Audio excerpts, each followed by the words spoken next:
आज हम SSC junior Hindi translator 2020 के एग्जामिनेशन पेपर को देखेंगे। Junior Hindi translator and senior Hindi translator के पेपर एक ही साथ होती है और एक ही पेपर होती है। सीनियर हिंदी ट्रांसलेटर में आपकी पोस्ट काफ़ी कम होती है और जूनियर हिंदी ट्रांसलेटर में आपकी पोस्ट ज़्यादा होती है। तो आज हम देखेंगे कि junior Hindi translator and senior Hindi translator 2020 examination का पेपर है, जिससे आपको कुछ आइडिया हो जाए कि आप नेक्स्ट एग्ज़ाम में अपना प्रिपरेशन किस प्रकार से करेंगे। क्योंकि यह जो पेपर होती है हिंदी और इंग्लिश दो पेपर होगी आपकी। हिंदी होगी 100 मार्क्स की और इंग्लिश होगी 100 मार्क्स की, जिसमें आपकी हिंदी और इंग्लिश दोनों ही कठिन होती है। आप इसमें हल्के में ना लें, क्योंकि हिंदी भी इसमें टफ आती है और इंग्लिश भी इसमें टफ आती है। तो आपको दोनों का प्रिपरेशन, दोनों लैंग्वेज का प्रिपरेशन अच्छे से पहले से ही करना होगा, जिससे आपको वहाँ जा कर के किसी मुश्किल का सामना ना करना पड़े। तो चलिए हम पेपर को एक बार देख लेते हैं कि 2020 में किस प्रकार से प्रश्न पूछे गए थे SSC junior Hindi translator and senior Hindi translator में। तो चलिए देखते हैं। सबसे पहले हिंदी का पोर्शन आ रहा है।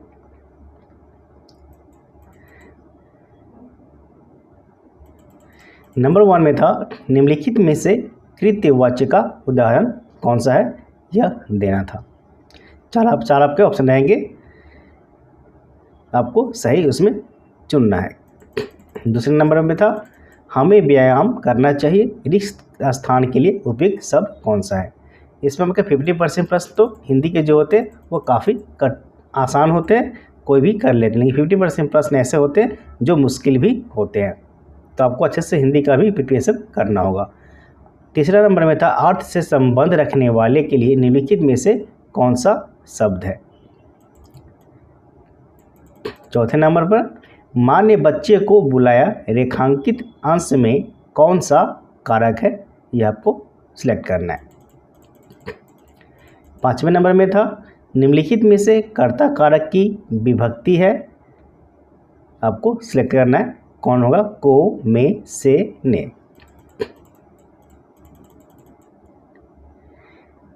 6 नंबर में, मक्खियाँ मारना मुहावरे का सही अर्थ क्या है, वो आपको लिखना है, सेलेक्ट करना है। नंबर 7, वस्त्र का पर्यायवाची शब्द क्या होता है, वो आपको लिखना है। नंबर 8, निम्नलिखित में से अंतस्थ व्यंजन कौन सा है, वो आपको सिलेक्ट करना है। नंबर 9, भक्त ईश्वर पर श्रद्धा है, रिक्त स्थान के लिए उपयुक्त शब्द कौन सा। तो देखिए काफ़ी सारे प्रश्न जो है आपको बहुत ही ईजी है, आपको देखने से समझ में आ जाएगा, लेकिन कुछ प्रश्न टफ भी है, यानी कठिन भी है। इसके बाद आपको अरेंज करना है, वाक्य का सही क्रम क्या होगा आपको अरेंज करना है। घोड़ा चलता तेज है, इसको सही क्रम में लिखना है।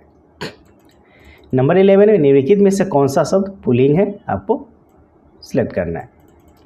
धन्य धन्य किस प्रकार का अव्यय है, आपको सही उत्तर चुन करके लिखना है।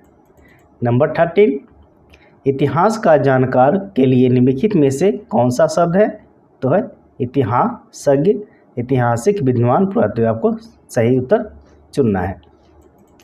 नंबर 14, जो तोला मापा जा सके के लिए निम्नलिखित में से कौन सा शब्द होगा, परिमाप, अपरिमेय, आयतन, परिमेय।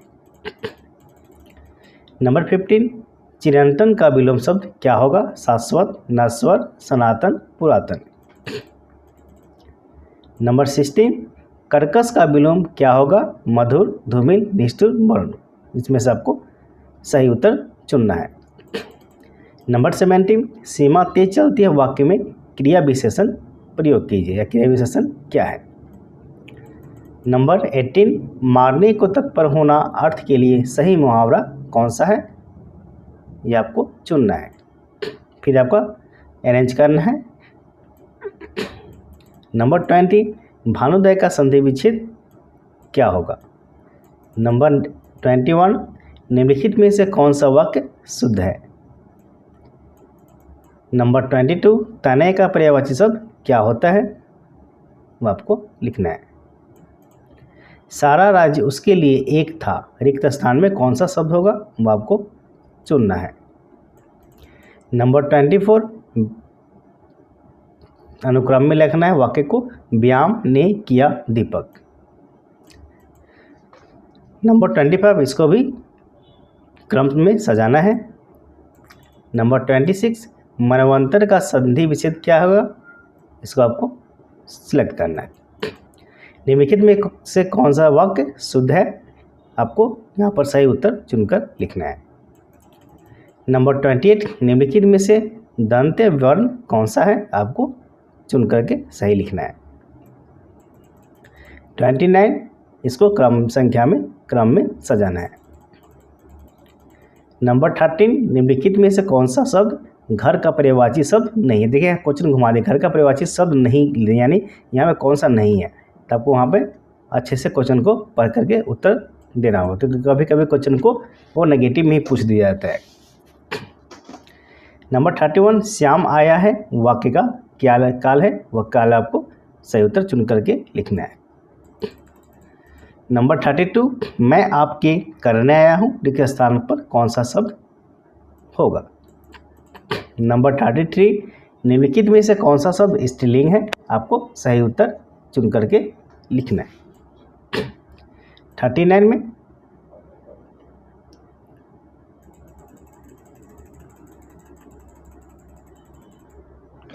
फिर आपको क्रम संख्या में सजाना है।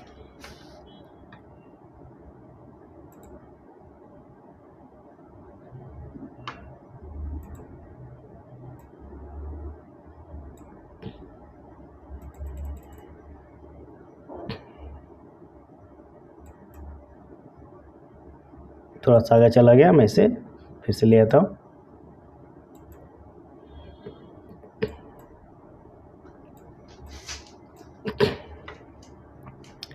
नंबर 14 मन स्टॉप का संधि विच्छेद क्या होगा।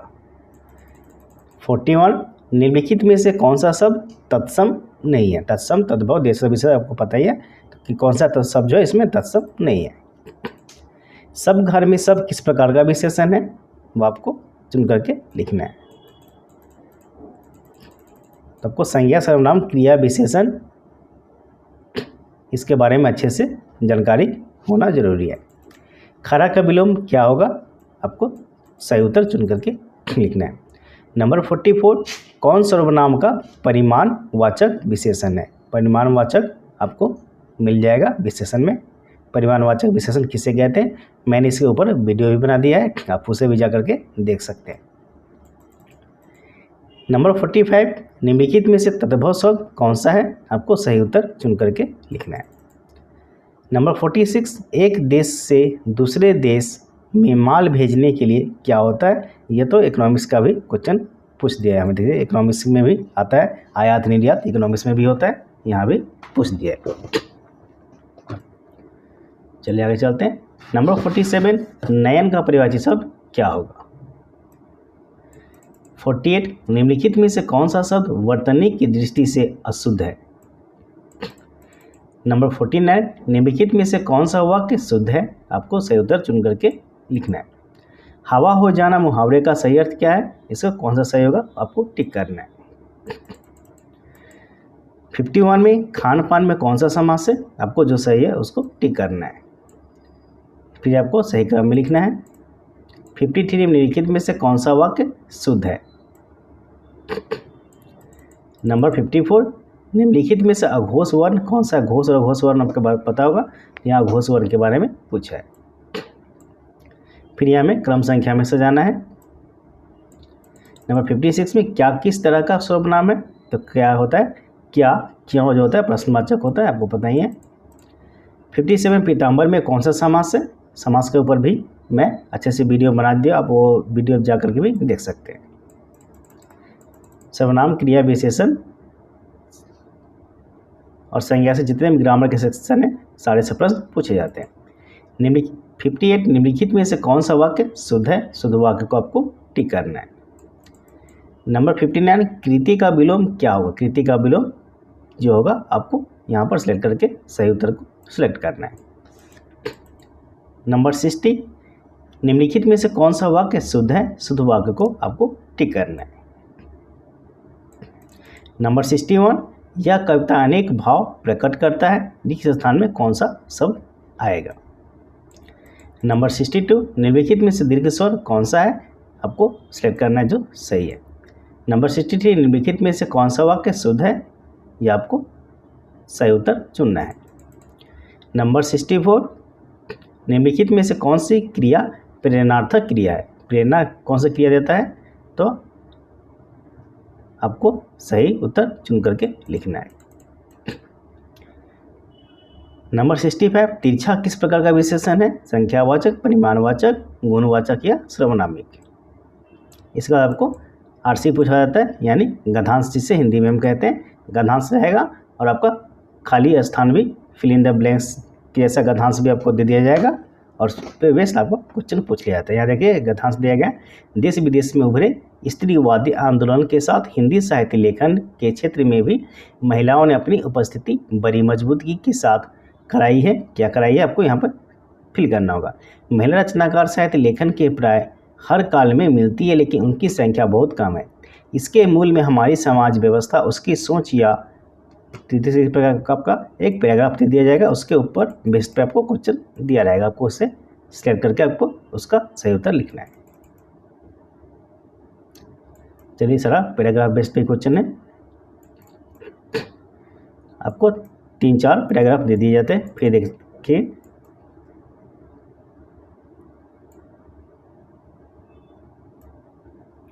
ये पैराग्राफ का ही है 70 नंबर तक, एक ही पैराग्राफ का है। अब अगर हमारा दूसरा पैराग्राफ देखिए, यहाँ पे आपको सेम इसी प्रकार से अलग पैराग्राफ दे दिया जाएगा, उसके ऊपर आपके प्रश्न पूछ लिए जाएंगे। ठीक है, गद्यांश के रिक्त स्थान के लिए एक के लिए कौन सा उपयुक्त होगा, आपको गद्यांश को अच्छे से पढ़ना है, इसका उसका उत्तर चुनना है।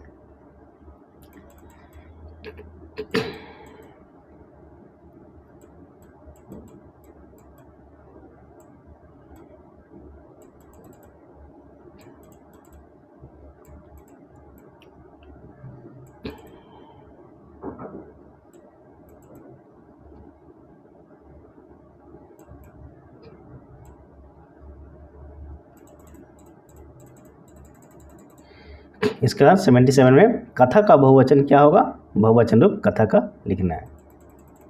78 में सदा एक सी दशा के लिए अर्थ के लिए किस सही लोकोक्ति क्या है, मुहावरा लोकोक्ति का भी प्रश्न पूछ लिया जाता है। अमर का विलोम क्या होगा, आपको सही उत्तर चुन करके लिखना है। नंबर 80 में क्रम संख्या में इसको सजाना है।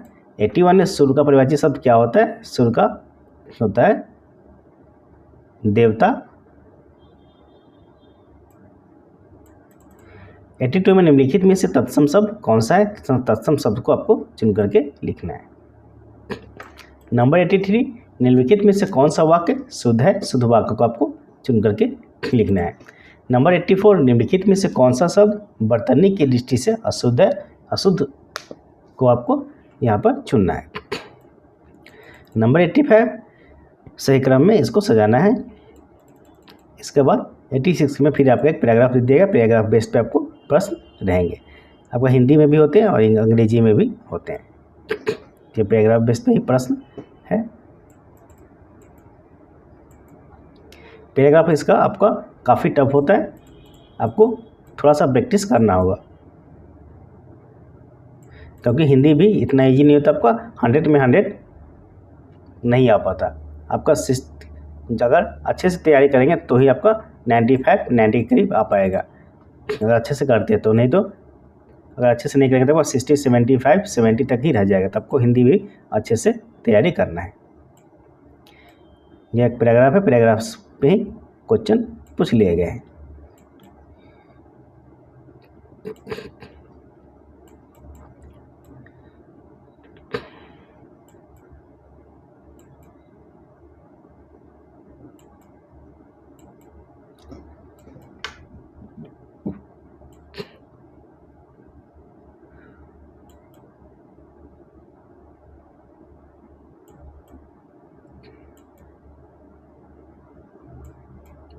पैराग्राफ पे बेस्ट क्वेश्चन था 100 तक। यह हमारा हिंदी सेक्शन ख़त्म हो गया। अब हमारा शुरू होगा अंग्रेजी यानी इंग्लिश सेक्शन। इंग्लिश में आपका सेम ग्रामर पोर्शन होता है, जितने भी होते हैं, antonym, synonym, preposition, fill in the blanks, paragraph, RC, सारे प्रश्न पूछ लिया था इसका नरेशन और वॉइस। नरेशन वॉइस का इसमें ज़्यादा वेटेज है, 20 मार्क्स का। अगर आप अच्छे से नरेशन वॉइस भी कर लेते हैं तो आपका लगभग मान लीजिएगा 40% आपका कवर हो जाता है, क्योंकि नरेशन वॉइस ज़्यादा पूछ लिया जाता है। चलिए मैं आपको प्रश्न भी दिखा देता हूँ। देख सकते हैं, select the most appropriate synonym में हम पूछ लिया गया है। दूसरे नंबर पे select the correct direct from the given sentence. या देखिए नरेशन यहाँ पर पूछ लिया गया है। नरेशन और वॉइस का क्वेश्चन काफ़ी ज़्यादा आपको पूछते हैं एसएससी जूनियर हिंदी ट्रांसलेटर में। तो अगर आप नरेशन वॉइस भी अच्छे से कर लेते हैं तब का 40% कवर हो जाता है। इंग्लिश ज़्यादा टफ भी नहीं है, लेकिन इतना इजी भी नहीं है। अगर आप अच्छे से करेंगे तो आप कर लेंगे, क्योंकि काफ़ी सारे जो एग्जाम में आपको जो इंग्लिश और नॉर्मल जो ग्रामर पूछी जाती है, इंग्लिश ग्रामर, वो 50% आपको यहाँ मिल जाएंगे और 50% आपको नरेशन वॉइस अच्छे से प्रिपरेशन करने होगा और आरसी आपको करने होंगे। या देखिए सारा यहाँ पर आपको नरेशन देखने को मिल जाएगा, इनडायरेक्ट डायरेक्ट दोनों प्रकार से आपको नरेशन मिल जाएगा। सिनोनियम पूछा देखिए, अप्रोच, सिनोनियम, एंटोनिम्स सारे पूछे जाते हैं नरेशन।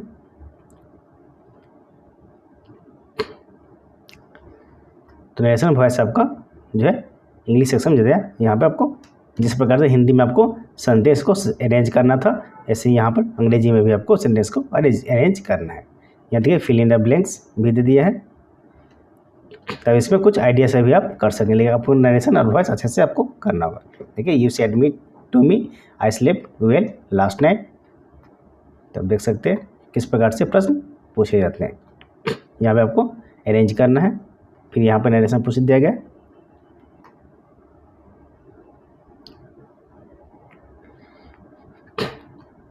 अरेंज करना नरेशन और आरसी आपको इंग्लिश सेक्शन में जिस प्रकार हिंदी में होता है अंग्रेजी में भी सिर्फ उसी प्रकार से, बस इसका लैंग्वेज अलग है। यानी वो हिंदी लैंग्वेज रहेगा और ये अंग्रेजी लैंग्वेज में यानी इंग्लिश लैंग्वेज रहेगा, लेकिन जिस प्रकार से ग्रामर उसमें पूछा जाता है इसमें उसी प्रकार से इसमें भी पूछा जाता है। तो आप देख सकते फिल इन द ब्लैंक्स जिस प्रकार हिंदी में था सेम अंग्रेजी में भी इंग्लिश में भी उसी प्रकार से। देखिए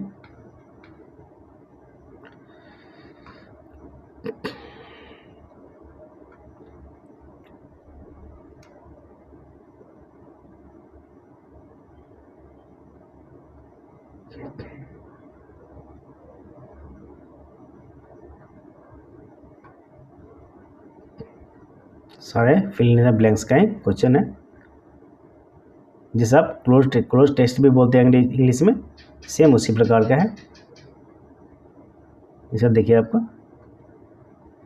अरेंज करना है, वॉइस भी आ गया, एक्टिव वॉइस पैसिव वॉइस दोनों पूछ लिया जाता है। आपको वॉइस नरेशन को अच्छे से कवर करना होगा। फिर अरेंज करके आ गया,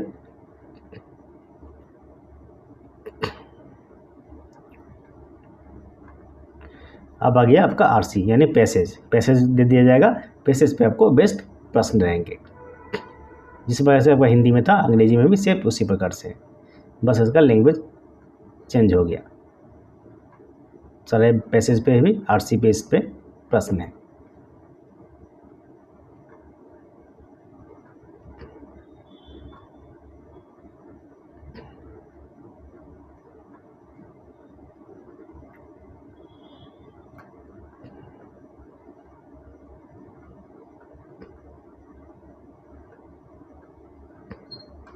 ये हमारे 100 प्रश्न हो गए इंग्लिश सेक्शन के भी। तो 100 प्रश्न आपके हिंदी के होते हैं और 100 प्रश्न इंग्लिश के होते हैं प्री में, और मेंस में आपका डिस्क्रिप्टिव होता है। दोनों को मिला करके आपका फाइनल रिजल्ट लिया जाता है। तो हिंदी और अंग्रेजी आपको दोनों लैंग्वेज में अच्छे से कमांड करना होगा, क्योंकि इसमें हिंदी भी आसान नहीं होता और अंग्रेजी भी आसान नहीं होता।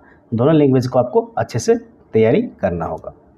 तो आज आपने देखा SSC junior Hindi translator and senior Hindi translator के क्वेश्चन पेपर के,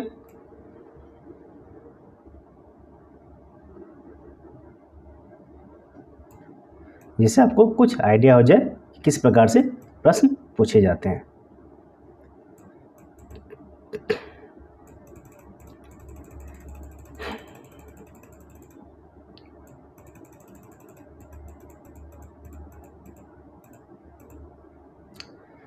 तो आज के लिए इतना ही। अगर आप हमारे चैनल पर नए हैं तो चैनल को सब्सक्राइब कर दें, जिससे हमारी आने वाली वीडियो आपको मिलती रहे। तो मिलते हैं अगले वीडियो में।